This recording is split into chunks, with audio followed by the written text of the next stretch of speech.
In this part, with the techniques we learned in the previous parts, we want to make this logo motion.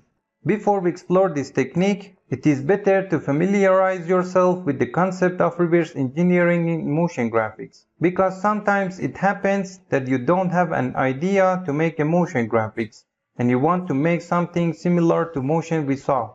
It is better to work on reverse engineering skills now. Motion graphics is not something that can be mastered in short period of time, 1 or 2 months. You should first see many examples and imitate and practice, and after learning all the techniques, you can add your creativity and create whatever in your mind.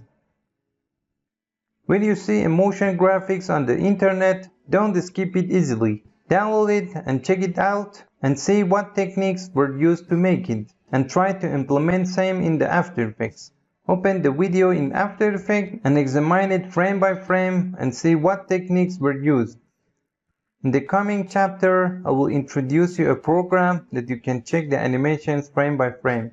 Now you can check the created animation frame by frame. You can move forward frame by frame with Ctrl right keys. You can see that this M is coming up from behind a hidden rectangle. You learned this technique in previous sessions. Actually, it is track matte technique. First M appears, then O, and so on. The letter A appears from under another mask, and this mask is behind the upper layer, and these two layers are separate. So by reverse engineering and check them frame by frame, you can understand how motion graphics are made and imitate them yourself. After the letters appear, this line appears, which is used by the trim path effect. These circles become small to big. It means scale and then disappear. It means its opacity reduce. Before you want to build a project, analyze it and see what techniques are used and then start building. First, create a new project. Then create a new composition. Select the text tool and type your desired text. Choose yellow. In the font section, choose your favorite font. For example, Luckiest Guy. Place it in the middle of the page with the select tool. Increase its size as well. Place the anchor point exactly in the middle of the text. We need to create the bottom text in another layer. Type the text you want. Choose its color white. Place it in the middle and put its anchor point in the middle of the text. Now we need to create a mask and start animating the text. But before that, we have to turn the text a little. As we saw at the beginning of the video, our text was slightly rotated. With the positive and negative of number path, we can rotate the text. Press the negative several times. Move the text and place it in the right place on the page. Press F2 so that no layer is selected. Select the pen tool. Then draw around the text with this tool. Move the created layer and place it exactly above the motion graphics layer. Now I have to choose the second option, alpha inverted, from the track matte section. If I select the alpha option, everything inside the rectangle will be displayed. But I want everything outside the rectangle to be displayed. So I choose the alpha inverted option. Now the text has moved to the back of the rectangle. Before doing this, it is better to convert the text to shape. So for now, I will set track matte to none. Right click on the text and select Create Shape from Text from Create section. This will create a copy of the layer. If I open the Content section, all the letters are displayed individually. We don't need the main text layer anymore because the text has been converted to a shape. When the size and font of the text is OK, convert it to a shape and then delete the main text layer. I also set the converted layer to alpha inverted. Now we can animate the letters and bring them out from behind this rectangle. Open the Content section, select layer M. We have to animate this letter upwards. Each of these layers has a section called Transform. We open it and keyframe the position and animate it. Press Ctrl-Shift right to move the CTI 10 frames forward. Move the letter up with the up arrow keys. You can also move the letters from the y-axis. Choose a specific number to use the same numbers for the rest of the letters. For example, I choose 120. Now if I play this, you'll see it appears right behind the rectangle. Select these two keyframes and make it easy ease with F9. Open the graph editor and adjust its speed as below.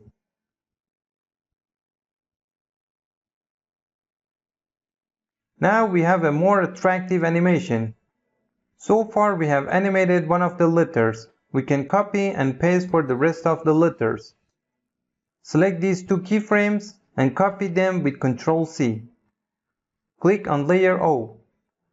I want the animation of the rest of the letters to start after the animation of M is finished. For now, we paste the copied frames with Ctrl-V. As you can see, these two keyframes appear here. Paste for the rest of the letters. In the same way, I press Ctrl-V for all layers. Now, in order to see the keyframes correctly, press U on the keyboard. You can also set the speed of the letters by moving the keyframes. I don't want all the letters to appear together. I want them to appear 1 or 2 frames apart. Just like this, move the keyframes to achieve the desired result. We have made such an animation so far. Each letter appears 1 or 2 frames apart. I want the word agency to appear from the bottom after the word motion appears. We can copy the shape we created. I bring the agency layer down and use Ctrl-D to make the copy of this layer. I put it above the agency layer. With the up key of the keyboard, I will move this layer and place it exactly here. I want the agency to appear under this layer. I move the agency layer and place it under the rectangle layer. We can also convert the agency layer to shape. I delete the text layer. We have to animate this one by one. Open the content section and keyframe the position from the transform section. We take the CTI wherever you want to animate. Before animating, we must set this layer to alpha inverted, so it is hidden behind the mask. Now open the content again and keyframe the position from where we want to start animating. Press Ctrl-Shift right and move the CTI 10 frames forward. Move it down from the y-axis. Type 120. Exactly as above, but the animation is from top to bottom. Select these two keyframes and make them easy ease with F9. Open the graph editor and adjust the speed like this. Now I will copy this animation for the rest of the letters as well. Copy these two keyframes, select layer G and press Ctrl-V. I do the same for the rest of the letters. Hit U to see the keyframes. Now you can set their timing. Do as in the tutorial video. We have made such an animation so far. I'll hit N here and play the animation. If you don't like the timing of the animation, you can select these keyframes and move them. But I like its timing and I don't touch it. We animated the text. Now it's time for graphic elements. You can bring the text down a little. Select all the layers and place it exactly in the middle of the screen with the down key of the keyboard. Select the pen tool and draw a line like this. Set fill to none and stroke to solid, so that we only have strokes. We can also determine the stroke size. For example, 15. And I draw a line like this. If you look carefully at the beginning and end of the line, there is a break. We can round it. For this, I go to the Contents, then Shape, Stroke, and set the Line Cap option to Round Cap. As you can see, the beginning of the line is rounded. Now we have to give it an effect. From this part, choose Trim Pad, which is a widely used effect. I want the animation of this line to start after the animation of the text is finished. Move the CTI, here for example. Open the Trim Pad and keyframe the End option. A few frames later, reduce the amount of End. Now the line animation is reversed, so I move the keyframe. Set the first keyframe to 0 and last keyframe to 100. You see, we have such an animation. I don't want the line animation to be like this. I want it to be narrow, so I also keyframe the start. A few frames after the end, set its value to 100. Now we have better animation. We can adjust the length of this line by moving the start keyframe. The closer I make the start frames to the end, the shorter the line, and the further away, the longer the line. I want the line to be short, so I set the keyframes like this. If you see that its speed is high, move these two keyframes and adjust the speed. Select all 4 keyframes and press F9 to make them easy ease. We can copy the effect we created and paste it for the rest of the layers. Create a new layer using the pen tool, like this. Copy the Trim Pad layer using Ctrl+C. Select the new layer and use Ctrl+V to paste the Trim Pad layer. Press U to see the keyframes.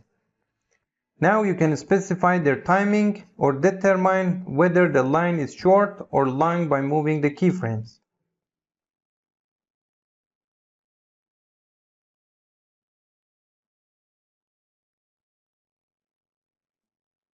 As this line is selected, we can draw another line and it will be animated with the same timing.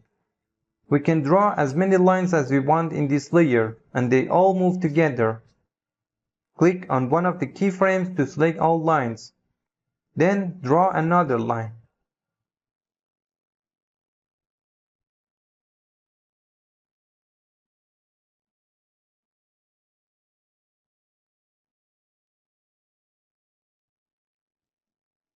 You can determine its timing.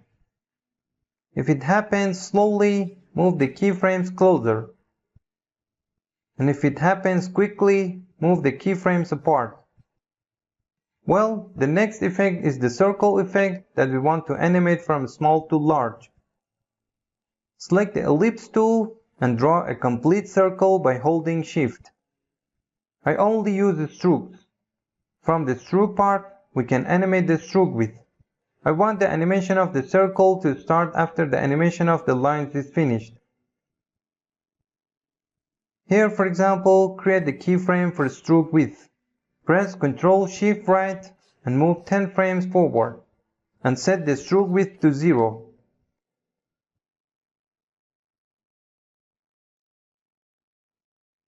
You can also keyframe scale. Hit S and create a scale keyframe. Hit U to see other frames. Move the CTI and create a keyframe here. Move the CTI and set the number to 0 in the first keyframe. Of course, because the anchor point of this layer was not exactly in the middle of the circle, it appears like this. Hit Ctrl+Z several times. Right-click on it and select Center Anchor Point from the Transform section. Create a keyframe again for scale and set the number to 0. Move the CTI and set the scale value to 100. Select these two keyframes and press F9. If you feel that the time is short, you can select these two keyframes and move it. Now we can copy this layer and place it in different places. Before starting the animation, hit Alt open bracket to shrink the layer. Here, when the animation ends, press Alt close bracket. Hit U to hide these keyframes. Copy this layer with Ctrl D. And with P, you can move the circle. You can place circles randomly across the screen. Press Ctrl D again and move the circle with P.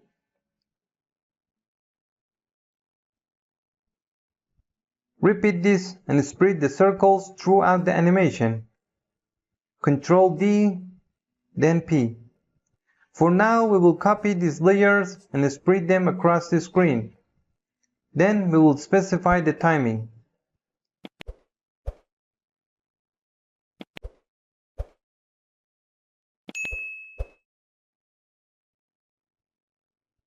Well, that's enough. Hit V and we can adjust the timing of the layers as desired. Move the layers to your liking. Now if I play the animation, you can see that each circle plays at a specific time. For example, I want the animation to last 7 seconds. If you play the animation from the beginning, you see such an animation.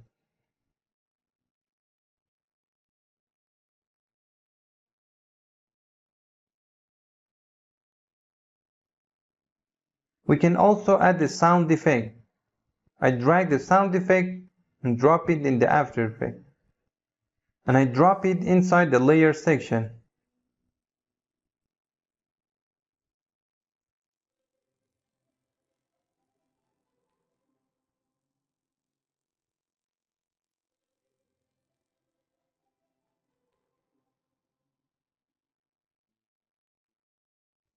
I hope you enjoyed this video tutorial. Thanks for watching.